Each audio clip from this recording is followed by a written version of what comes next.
तो hey guys, आज मैं हॉलीवुड मूवी पैसेंजर को हिंदी में एक्सप्लेन करने वाला हूँ, जो मूवी 2016 की मूवी है। तो गाइज वीडियो को पूरा देखना क्योंकि बहुत ज़्यादा मजा आने वाला है इस वीडियो में। तो चलते हैं सीधा मूवी की तरफ। तो गाइज ये एक स्पेस मूवी है। तो मूवी की शुरुआत में एक अंतरिक्ष दिखाया जाता है जिसमें एक बहुत बड़ी अंतरिक्ष यान रहती है। तो गाइज इस अंतरिक्ष यान में 258 क्रू मेंबर होते हैं और 5000 यात्री होते हैं।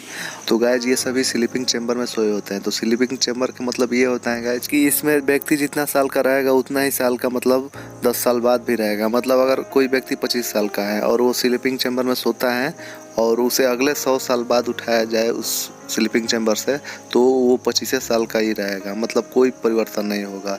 तो यही स्लीपिंग चैम्बर। मूवी के अगले सीन में दिखाया जाता है गाइज कि अंतरिक्ष यान एक अंतरिक्ष में चट्टान से लड़ जाती है, जिससे क्या होता है कि एक स्लीपिंग चैम्बर होता है वो खराब हो जाता है और जिसके वजह से वो स्लीपिंग चैम्बर में जो सोया हुआ था वो व्यक्ति उठ जाता है और उस व्यक्ति का नाम जिम होता है। और फिर जब जिम सोकर उठता है तो जहाज में से कंप्यूटर वॉइस आता है कि आप जिंदगी के 120 साल इस स्लीपिंग चैम्बर में बिता चुके हैं और अगले 4 महीना में आप टारगेट पे पहुंच जाओगे, मतलब होम 2 पे, और आप आराम कर सकते हैं। मतलब ये जहाज ऑटो जनरेटेड थी, मतलब ऑटोमेटिक चल रही थी जहाज, इसलिए कंप्यूटर से वॉइस आ रहा था। और इसके बाद जिम उठकर वहाँ से नहाता है और उसके बाद शिप में जाता है तो देखता है कि कोई भी व्यक्ति मतलब नहीं है शिप में, मतलब उसके अलावा और कोई व्यक्ति नहीं है, सब चैम्बर में सोए हुए हैं। उसके बाद वो जाता है स्लीपिंग चैम्बर में और उसको देखता है कि वो ख़राब हो चुका है पूरी तरह, जिसके वजह से अब फिर से वो सो नहीं पाएगा। और फिर जिम जो होता है वो हेल्प लेने के लिए कंप्यूटर के पास आता है और कंप्यूटर पे मैसेज करता है और मैसेज करता है तो कंप्यूटर बोलता है कि ये मैसेज मतलब 20 साल में धरती पर जाएगा और रिप्लाई उधर से 55 साल बाद आएगा। तो इसके बाद वो जिम मर चुका होगा, क्योंकि जिम 30 साल का होगा तो 30-35 साल के, तो अगले 60 साल बाद वो तो मर जाएगा। तो फिर दिक्कत हो गया, जिम मैसेज नहीं करता है और वहाँ से आ जाता है और फिर सोचता है कि अब क्या किया जाए, क्योंकि ये जहाज अगले 90 साल बाद अपने टारगेट पर पहुंचेगा और तब तक जिम मर जाएगा। फिर जिम आगे बढ़ता है शिप में तो देखता है कि एक बार है और बार में एक आदमी खड़ा है।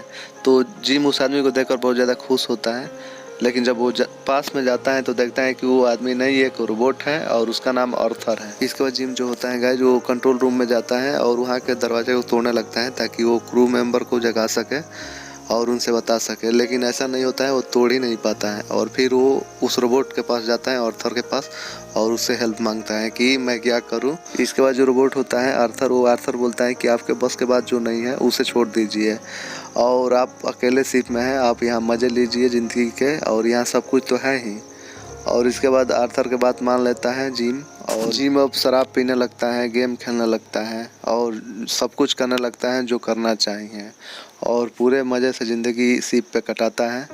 और उसके बाद क्या होता है कि लंबे समय के बाद जिम अब इस सब कुछ से उब जाता है और वो अब स्पेस में जाने लगता है। और फिर जिम स्पेस से लौट आता है और शिप में आता है तो उसकी नज़र एक स्लीपिंग चैम्बर पर पड़ता है जो एक लड़की का होता है और वो लड़की सोई होती है उस स्लीपिंग चैम्बर में और उस लड़की का नाम अरोरा होता है। और फिर अरोरा को देखकर जिम जो होता है उसको अकेलापन महसूस होने लगता है और अरोरा के बारे में जिम और भी जानना चाहता है और फिर कंप्यूटर की मदद से जिम उसके बारे में अधिक जानता है और फिर उसके प्यार में पड़ जाता है जिम और जिम उसे उठाने लगता है। मतलब स्लीपिंग चैम्बर को वो ख़राब कर देता है जिसकी वजह से अरोरा उठ जाती हैं और फिर वो जिम वहाँ से चला जाता है।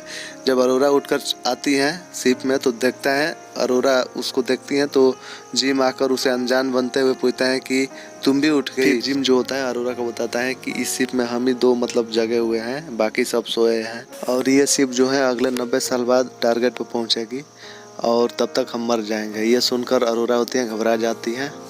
और इसके बाद क्या होता है कि जिम जाता है आर्थर के पास और बोलता है कि तुम अरोरा से कुछ भी मत बोलना कि उसका स्लीपिंग चैम्बर मैंने बिगाड़ा है।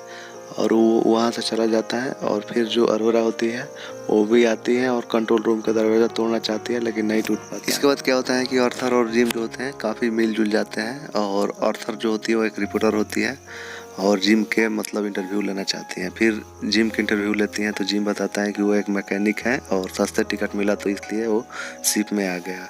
और फिर दोनों मतलब काफ़ी मतलब एक दूसरे से लगाव हो जाता है दोनों का और फिर दोनों मतलब एक दूसरे से मतलब प्यार करने लगते हैं, क्योंकि जिम अरोरा को प्रपोज कर देता है और अरोरा एक्सपेक्ट कर लेती है उसे और फिर दोनों ये मतलब लंबे समय तक मतलब प्यार करते हैं, एक दूसरे के साथ रहते हैं। फिर मूवी के अगले सीन में अरोरा होती है, वो जान जाती है कि जिम उसके साथ चीट किया है क्योंकि उसका स्लीपिंग चैम्बर जो होता है वो बिगड़ा नहीं होता है बल्कि उसे जिम ने बिगाड़ा होता है। और उसके बाद अरोरा होती है अब उसे जिम से नफरत करने लगती है, उसे मारना भी चाहती है जान से और जिम जो होता है उसे मनाने की कोशिश करता है, उसके लिए पेड़ लगाता है शिप पे। इसके बाद क्या होता है कि शिप के तकनीकी जो होता है हालत बिगड़ने लगता है, दिन पर दिन शिप खराब होने लगती है। और फिर एक और चैम्बर खुल जाता है और उस चैम्बर में से गस नाम का एक व्यक्ति उठता है। जो अरोरा होती है उस गस नाम के व्यक्ति से बताती है कि ऐसे ऐसे उसके साथ जिम किया है, बल्कि उसका चैम्बर बिगड़ा नहीं था। तो वो गस होता है, वो व्यक्ति बोलता है कि जिम ने सही किया क्योंकि वो अकेला था और अकेला महसूस कर रहा था, इसीलिए अगर इसके जगह पर कोई भी होता तो यही करता। इसके बाद क्या होता है कि जहाज का अचानक से ग्रेविटी होता है वो 0 हो जाता है और सभी चीज़ें आसमान में उड़ने लगता है।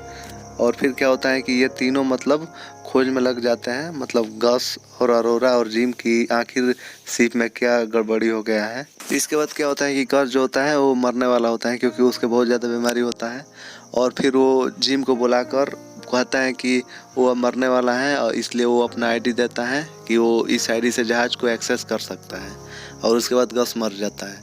इसके बाद क्या होता है कि जहाज़ जो होता है उसका दिन पर दिन मतलब तकनीकी बिगड़ने लगता है, जहाज़ में खराबी आने लगता है। और फिर अरोरा और जिम पता लगाते हैं तो जहाज़ में होल हो गया था क्योंकि वो चट्टान से लड़ी थी और रिएक्टर जो है जहाज़ का वो काम करना बंद कर दिया है, जिसके कारण गर्म हो गया। और रिएक्टर को ठंडा करने के लिए जिम को बाहर जाना पड़ेगा शिप से, लेकिन शिप का दरवाज़ा मतलब खुल नहीं रहा है। फिर जिम बाहर जाता है और अरोरा से बोलता है कि तुम दरवाज़ा खोलो, और दरवाज़ा खोलती है अरोरा और फिर रिएक्टर ठंडा होता है, लेकिन जिम बाहर ही रह जाता है। इसके बाद जिम जो होता है वो शिप से बाहर रहता है और 0 ग्रेविटी होने के कारण जिम का तबीयत एकदम पूरा ख़राब हो जाता है, उसका हाथ पैर काम करना बंद कर देता है।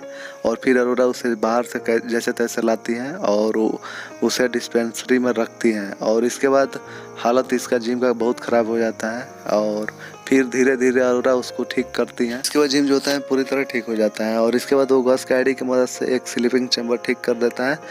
और फिर वो अरोरा से बोलता है कि देखो हम दोनों में से कोई मतलब सो सकता है फिर से। और फिर वो 90 साल बाद जगेगा वो सभी यात्री के साथ और वो फिर टारगेट पर पहुंच जाएगा। तो फिर अरोरा जो होती है वो बोलती है कि नहीं तुम अकेले रह जाओगे ना, इसलिए मैं नहीं जाना चाहती। और फिर ये दोनों मतलब खुशी खुशी से अपना लाइफ वो शिप में गुजारने लगते हैं अंतरिक्ष। इसके बाद मूवी के अगले सीन में दिखाया जाता है गाइस कि 88 साल बाद ये शिप जो होती है वो होम स्टेट 2 पर मतलब लैंड करने वाली है और अपने टारगेट पर पहुंच चुकी है। और सारे क्रू मेंबर हैं वो सब जाग चुके हैं और सब आते हैं तो देखते हैं कि उस शिप में एक आवाज़ सुनाई देता है, कंप्यूटर वॉइस, वो अरोरा का आवाज़ होता है।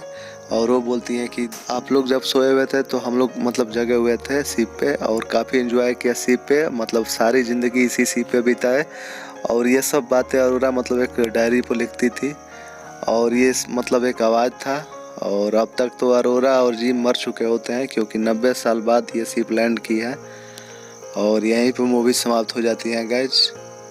मतलब वो अपने ज़िंदगी के जो बात था वो डायरी पर लिखी थी और वॉइस मतलब सेव करके मतलब वो शिप में लगा दी थी कि ताकि ये सब जब जगे तो उसकी आवाज़ सुनाई दे।